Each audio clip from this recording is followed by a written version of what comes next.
Hi, this is Ike from Groovy Entertainment. Sent me another record to play for you. Today, record is The Brave Little Tailor. So let's get started.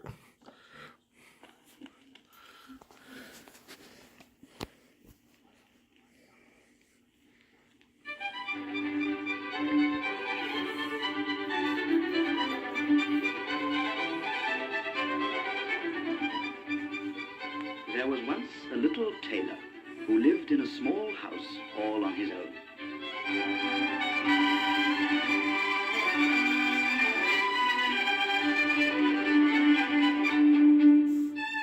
He worked from early morning till late at night, singing his little song all the time.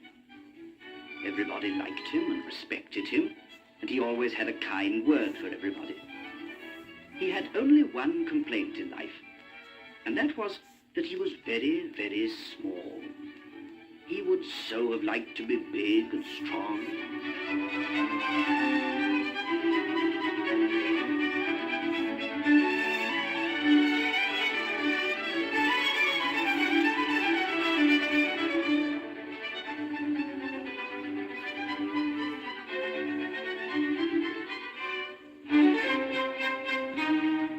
Now one morning he got up more cheerfully than ever.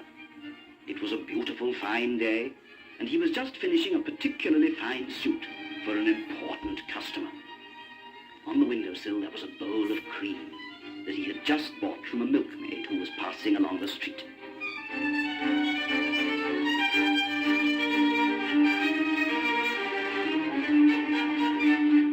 For I am a wonderful tailor am I.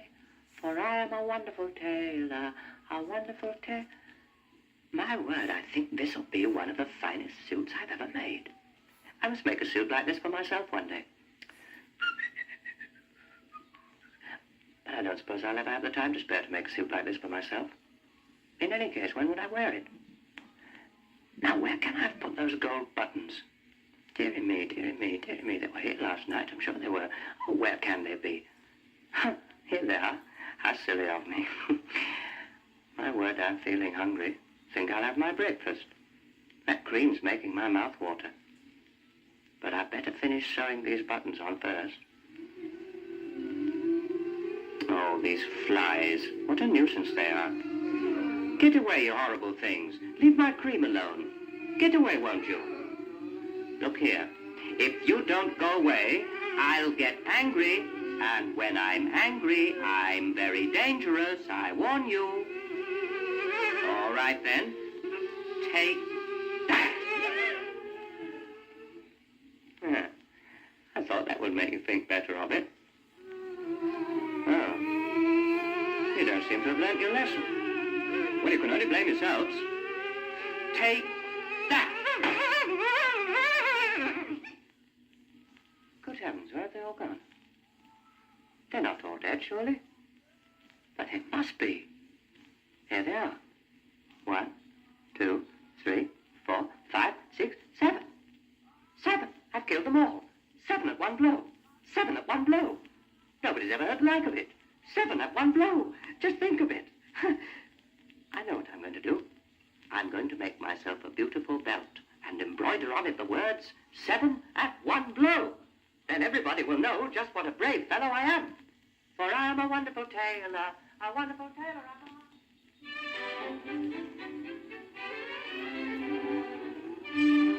No sooner said than done.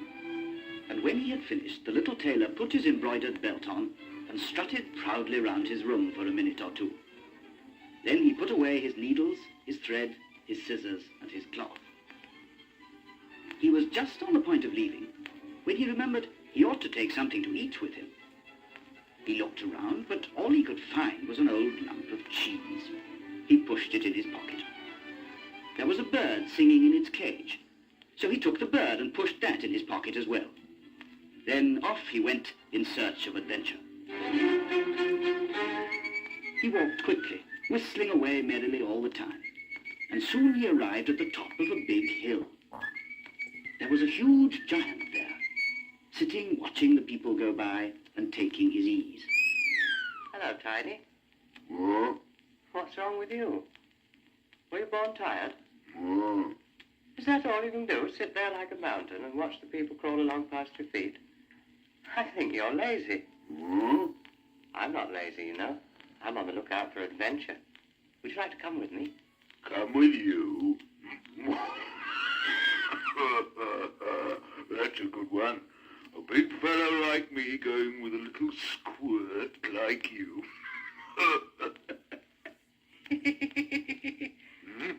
Little squirt, did you say?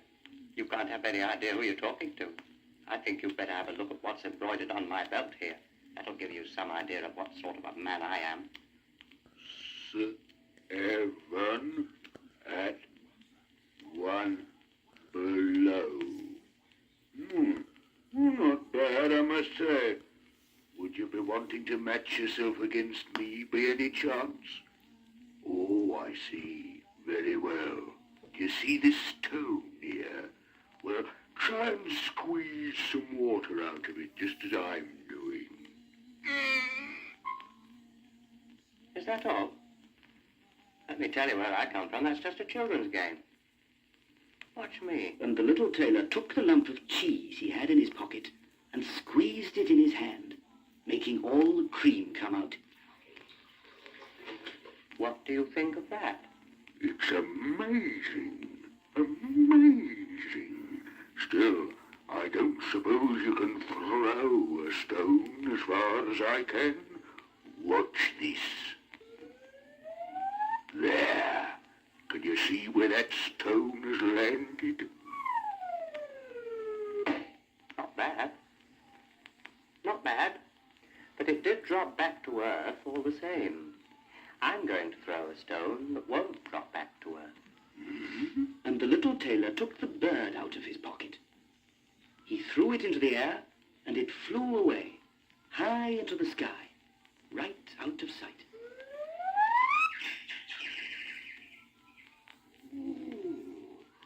But it's incredible. Absolutely incredible. Well, I'm off now. I don't think I'd like your company after all. You don't seem all that strong to me.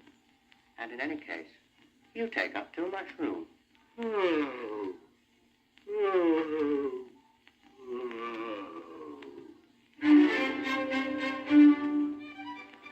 And the little tailor went on his way, whistling cheerfully.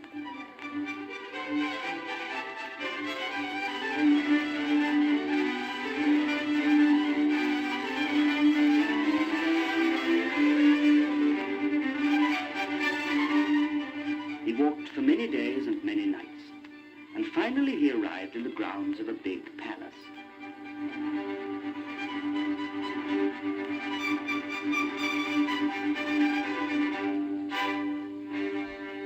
As he was feeling tired, he lay down on a lawn and fell fast asleep.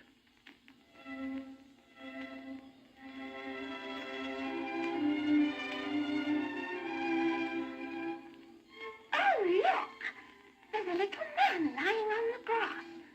Let's keep away. Don't be silly. Can't you see he's asleep? Let's go and look at him. He looks quite nice. Yes, he does, doesn't he? But what are those words embroidered on his belt? 7 at 1 blow. What can they mean? Perhaps it means he has killed 7 at 1 blow. 7 what? 7 little girls? Oh, I'm frightened. Let's get away from here. I'm frightened.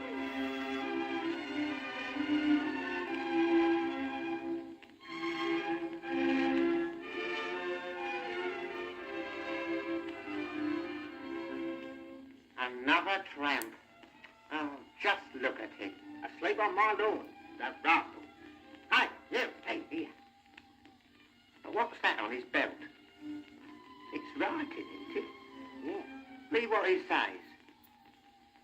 7 at 1 blow. I say, I don't like this. 7 what? 7 diamonds, perhaps. Hey, we'd better get away before we wake him.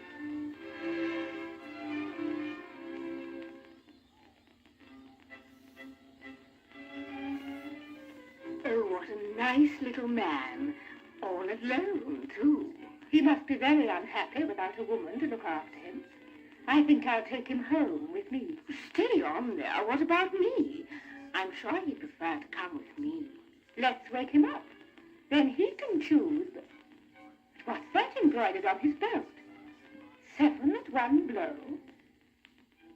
7 women at one blow. On second thoughts, I think we'd better leave him alone. We've had a narrow escape. All the same.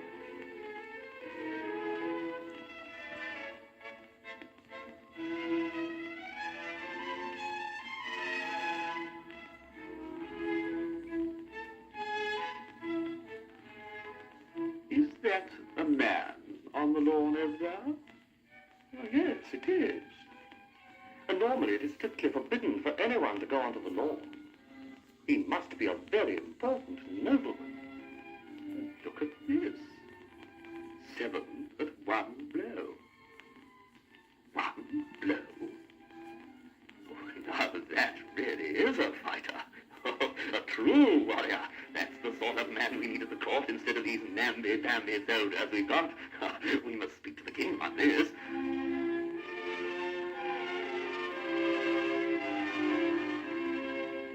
Your Majesty, if war should break out, may heaven preserve us from such an eventuality, if war should break out, do you think it wise that we should be deprived of the services of such a remarkable warrior? In my very humble opinion, his services should be engaged no matter what price he may ask. I thank you for your advice. I know you have the best interests of our kingdom at heart. Oh, God! Go and fetch this man straight away. Let him be treated with the utmost respect. Give him the finest of the guest rooms in the palace. Let no pains be spared to give him an extraordinary welcome.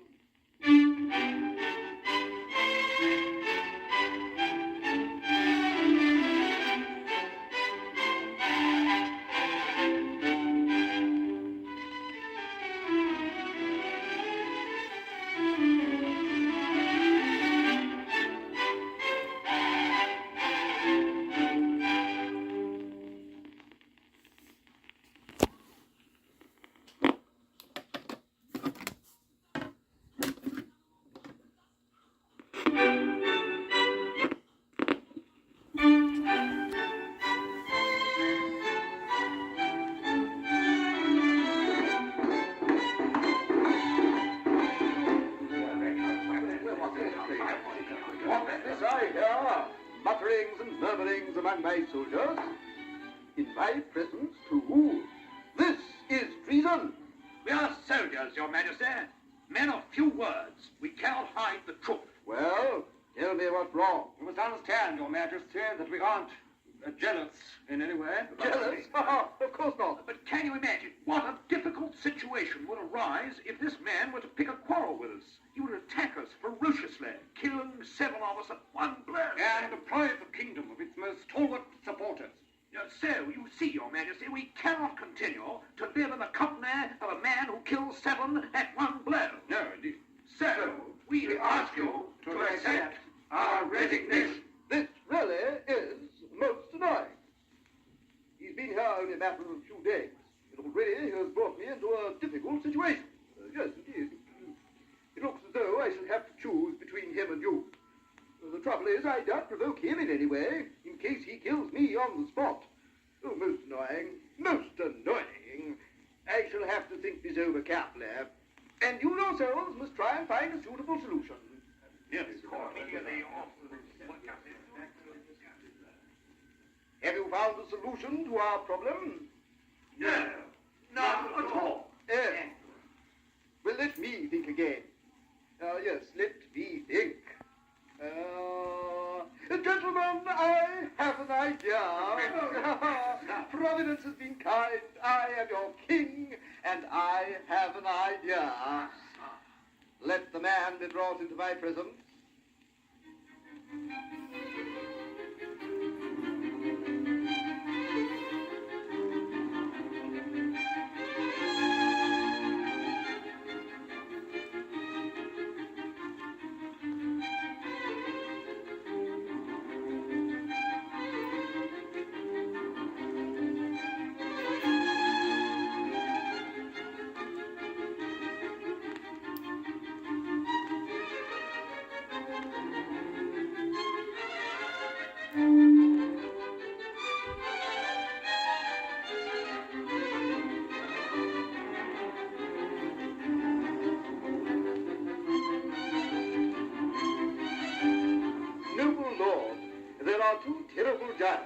country. They roam all over the place, creating havoc wherever they go. They rob, they murder, and they burn whole villages down. Nobody has the courage to go near them. But you, sir, are a great hero. I feel quite sure that you can accomplish what no one else has been able to.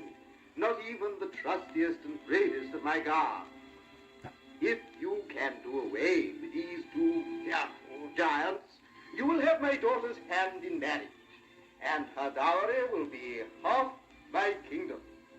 Needless to say, you can have 100 horsemen to help you in your enterprise.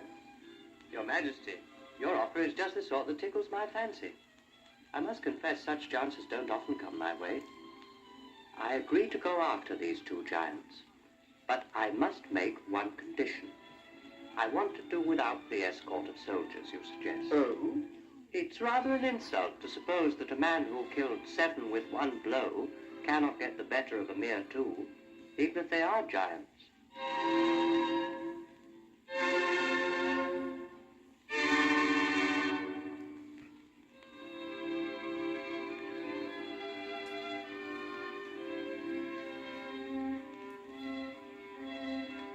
So once again the little tailor set off into the forest.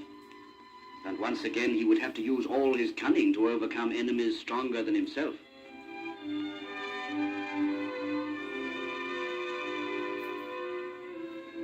After he had been walking for a while, he saw the two giants lying asleep under a tree. They were snoring so loudly that the branches of the trees were trembling with the vibrations.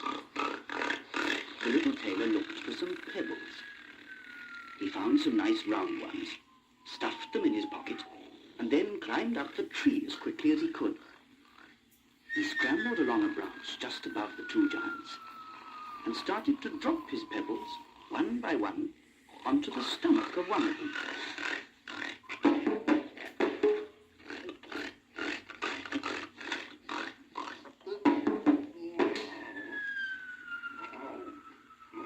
By Atlas, why did you eat me? I hit you? What do you mean?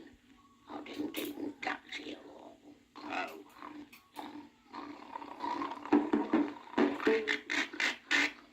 Why, Atlas, if you haven't done the same thing again? I tell you, I didn't touch you. You must have been dreaming.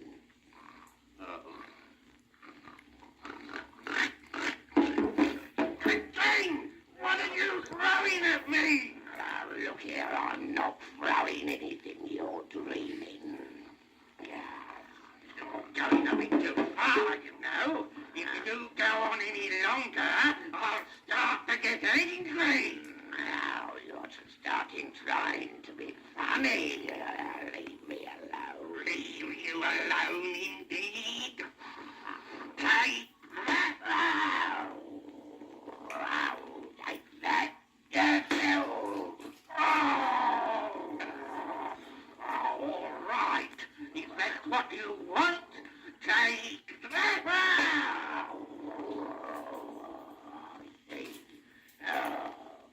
See how you like this.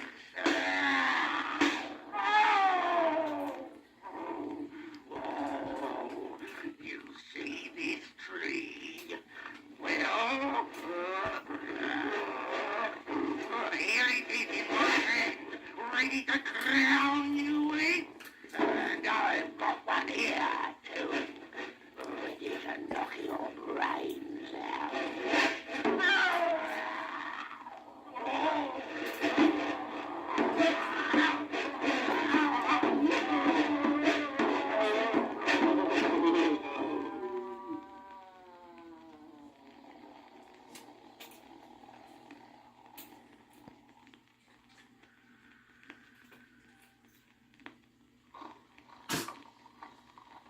Thank you, gentlemen.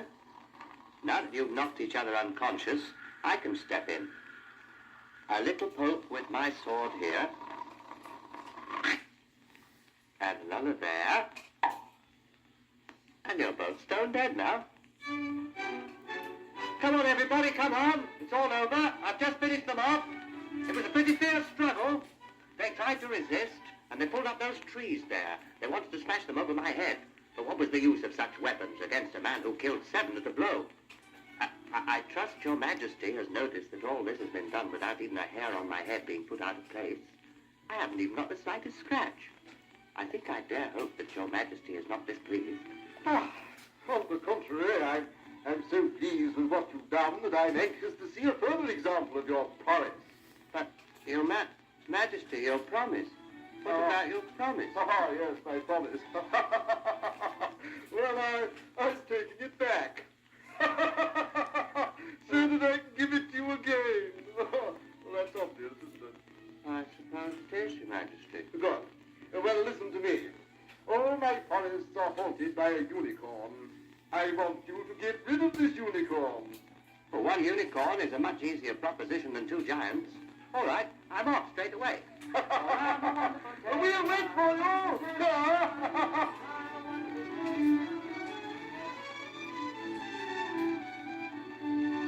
I hope he fails. Yes, and if the unicorn kills him, everything will be as it was before he came on the scene to bother us.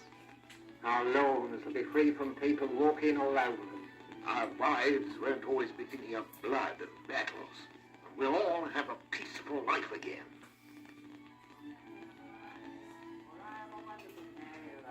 A wonderful tailor am I, for I'm a wonderful tailor am I. Your Majesty, here's the unicorn. Your forests will no longer be troubled. Good heavens.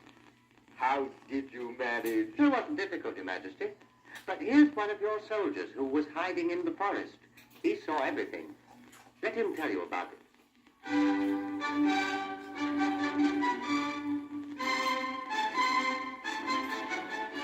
Your Majesty, I have never seen such courage. I confess I was trembling with fear all the time at the sight of the terrible unicorn. But not our brave warrior here. He stood right in the path of the unicorn with a tall oak tree behind him. The unicorn stamped its hooves with rage. Its eyes glowed red, its nostrils foamed, the earth seemed to tremble beneath it.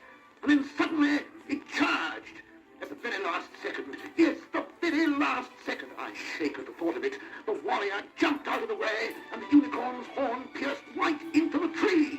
He then put a rope round the unicorn's neck, freed it from the tree, and led it here as though it had been the tamest of horses. Yes, that is a remarkable story. Nevertheless, I am informed by my counselors and by my soldiers that every hero worthy of his name must perform 3 exploits before he can carry off the prize which is his due. So for that reason, and for that reason only, I must ask you to give me just one more example of your prowess. I suppose there's no reason why I shouldn't go on giving such examples forever. Forever? Well, I won't say anything about your insolence. I'll simply order you to capture the wild boar which roams through the countryside. All right, off I go. Nothing is impossible for a man who killed 7 at a blow. For I'm a wonderful tailor.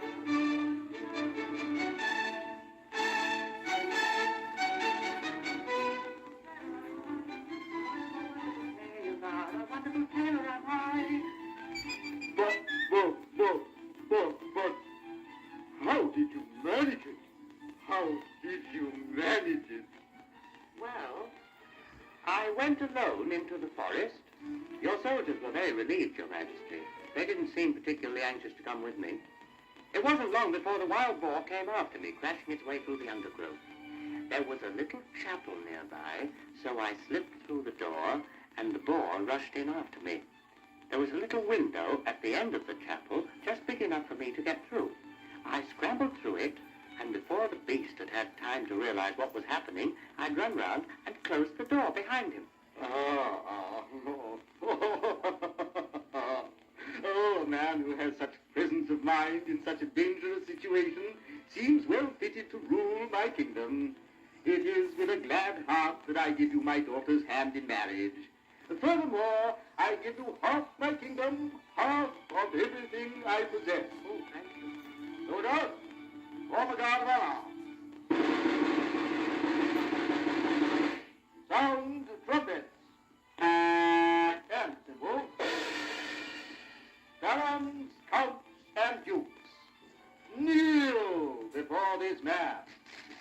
my daughter, come forward and stretch out your hand to him.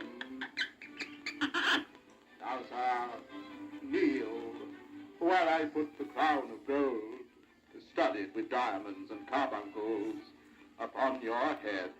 Oh, and to make this moment one that will last into eternity, I hereby solemnly declare that the tune which has accompanied you on all your exploits shall henceforth become our national anthem.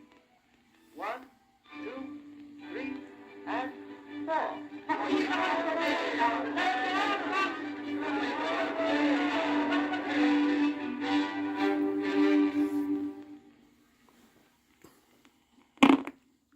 So that was the brave little tailor. So if you like, subscribe, share, and comment, have a groovy day with another video coming out real soon.